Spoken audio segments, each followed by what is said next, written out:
Well guys, today we're going to be reviewing Ad Astra, which was just released this past weekend and was directed by James Gray. This is my friend Hunter, for those of you who don't know. So Ad Astra takes place years in the future, and the plot is centered on astronaut Roy McBride, played by Brad Pitt, who is tasked to go find and stop the source of monstrous power surges emanating from Neptune and reaching all the way to Earth. The catch is that the government believes the source to be Roy's father, who was working on a space project in Neptune's orbit and was regarded to be dead years ago. James Gray, the director, has said that this movie is a mixture of 2001: A Space Odyssey and Apocalypse Now combined, and I am here to confirm that he is correct. This is an adventure movie, with the mystery of finding Roy's father constantly propelling the story forward. The pacing of this movie is excellent. Oh, yeah. The first act is just full of these imaginative action set pieces. There are things that I've never really seen before. They were full of tension, and I couldn't even take my eyes away from the screen. I thought it was really cool how they opened up with the first scene when he's kind of in space, and then the first power surges happen, and we see him, falling down through the sky, through space, and then onto Earth. It was cool to see, you didn't really know at the time, but he was calm throughout the whole thing. He wasn't freaking out. He's talking in a calm voice. So it was a nice kind of setting the tone for the rest of the movie. It was a good opener. Yeah, because later on you find out that Roy has this ability to just stay calm in any situation. His heart rate never goes above 80 beats per minute. And that almost gives him a superhero-like ability throughout this movie. From the very beginning of the movie, Roy is narrating throughout. And sometimes in movies I don't like narration. I think it's just unnecessary and people just put it in there to explain things the way they could be explained in the movie. But in this case, I think it was completely necessary to fully grasp who Roy was as a character. Because this movie is pretty much a one-man show with Brad Pitt. There are other characters, but he is leading this movie. 100%. Oh yeah, and he doesn't get a chance to talk about his emotions very much, just because that's the way his character is. Yeah. So to really grasp what he's thinking and what he's going through and his thoughts, which are just vital to this movie, the narration is completely necessary, and it's great. Every time he spoke, I felt like I got an inner peek of what was going on in his mind. You got closer to the character. Yeah.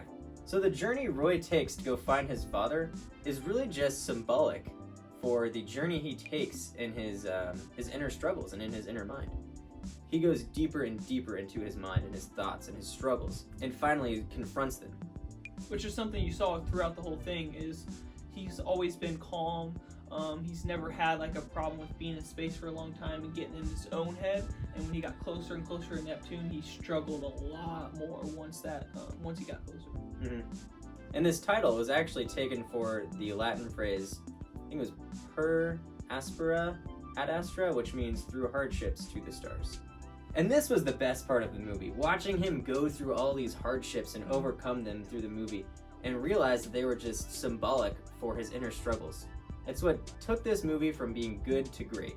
And this movie is just riddled with symbolism all throughout, kind of like 2001. But in this case, the director doesn't leave much ambiguous at the end. The audience can fully grasp what is being fed to them. And in this case, that's a really good thing. You can really connect with Roy and the story.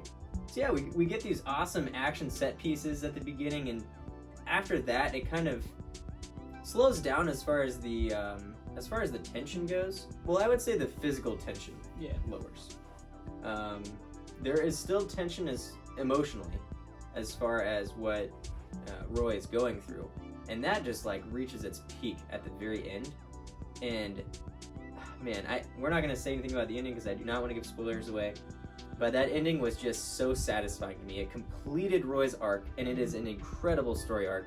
One of the best I've seen in so long. So James Gray has also said that Ad Astra features the most realistic depiction of space in a movie. Has he ever seen Star Wars? And one of the things that most left an impact on me in this movie was the world building. The world that they had created really felt like something that could actually be achieved within 50 years or so. The technology, the way it was used, certain things they showed in the movie. For instance, when Roy got to the moon, He took a commercial flight there, by the way, and when he did get there were corporations there, there were like tacky touristy photo booths. It was cool to, like, they're kind of just saying wherever we go, we're just gonna kind of be destructive, and it doesn't really matter where we are, we're just kind of a destructive race. Right, that was one of the themes of the movie. And that's a good point, man. There were a lot of powerful themes like that, because you could look at it that way, or you could look like, this is all we've got, let's take care of it, let's enjoy it, let's love it. There's so many different themes throughout to be discovered. So James Gray did a masterful job of world building here. And also, the cinematography was some of the best I've seen in so long. But just from the opening shot, my expectations were high. Like, that opening shot was absolutely breathtaking. Yeah, it set the tone for the whole movie by far. Yeah, and my expectations were not disappointed after that either. And the lighting was mesmerizing. There were certain scenes on Mars with this like soft red color that was just so beautiful and used so well. And when they were in space, even in the dark regions of the screen, I could still see what was going on, because there was just natural lighting being used, like perhaps from a nearby star or something, and it just felt so natural. It didn't feel like it was a movie set or anything like that. It really felt like they were in space. It felt tangible. So between this and Once Upon a Time in Hollywood, I'd say Actor of the Year goes to Brad Pitt. Oh yeah. Like, he did such a good job in this movie. Totally carried it all. There are certain scenes in this that just blow me away with him. I'm not going to say what they are, because they're kind of spoilery. So Hunter, share with me some of your thoughts on the movie, especially initially, because I really got this movie about what it was trying to say afterward, but Hunter didn't grasp a lot of what was being said. However, afterwards, I guess Hunter has thought about it and has really got a lot of what was going on. At first, yeah, I was a little confused about what the theme of the movie was. I guess in my mind, I didn't really know what to expect with this movie. I was expecting it to go one way kind of throughout the whole movie, and that definitely lowered my viewing experience. And I mean, it's still, like, I still enjoy the movie. The cinematography was amazing. Brad Pitt still did amazing. That didn't, like, hinder all that. It's just, it went a different way than what I thought it was. So it kind of confused me a little bit. Looking back at it, it was an amazing movie. So many things were right about the movie. Brad Pitt was just exceptional. So what did you think the movie did right? I think the movie did a good job of not, like you talked about, not having to have so many like different actors and stuff. They're able to tell such a complex story within basically just one person. There's a few, astronauts and other people here and there, but it was all just for this one story of this astronaut that's just struggling to be at peace in his life. And I guess finding his dad's kind of key to that, and that's not something he necessarily had to deal with because his father had been missing. So, once someone's been missing for a while, you kind of just don't really think about that. And so it was kind of sprung on him, and he's trying to deal with that while also, doing a mission. And so it was really cool just to see all that come together. Right.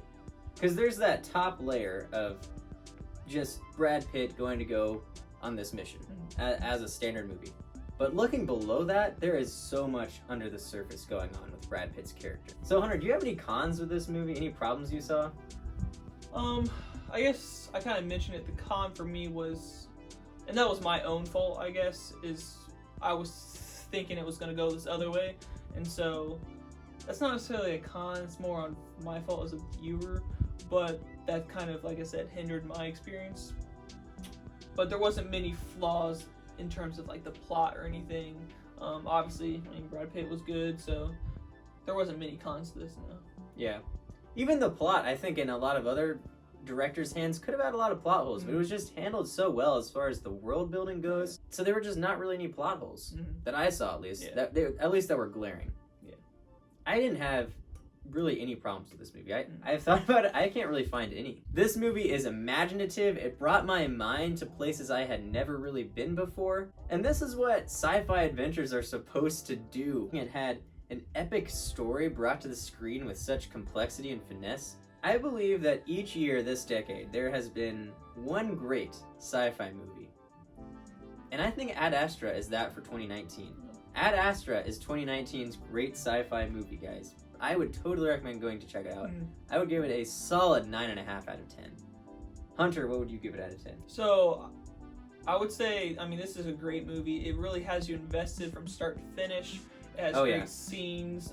Like you've said multiple times, I mean, the world building's amazing. It's going from, Earth to Moon to Mars, seeing this societies they've built on this, just seeing the different colonies they have on the moon, and even in a perfect world it should be, there's still pirates on there, which I thought was kind of interesting. Yes, there are moon pirates, and Yeah. that scene is crazy, guys. I love that part. Yeah, that was probably my favorite scene, honestly, is the moon chase. Just because, I mean, you're getting shot at, but you're also on the moon, and he's still calm throughout this whole thing, and people are getting shot all around him, and he's super calm. So I thought that was really cool. Yeah, so in conclusion, I give it like a 9.256. It's pretty specific, man. Guys, I would totally recommend going out Okay. to see this movie. It's so refreshing to see a movie like this. Mhm.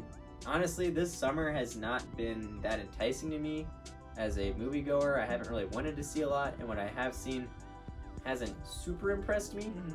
So it was just so refreshing to see this movie. Please go out and see this original sci-fi. It is fantastic. Well, guys, thanks for checking out our review of Ad Astra. Please let us know what you thought of it in the comments below. And we'll see you for our next review. What the heck? I've been on for a while, guys, so.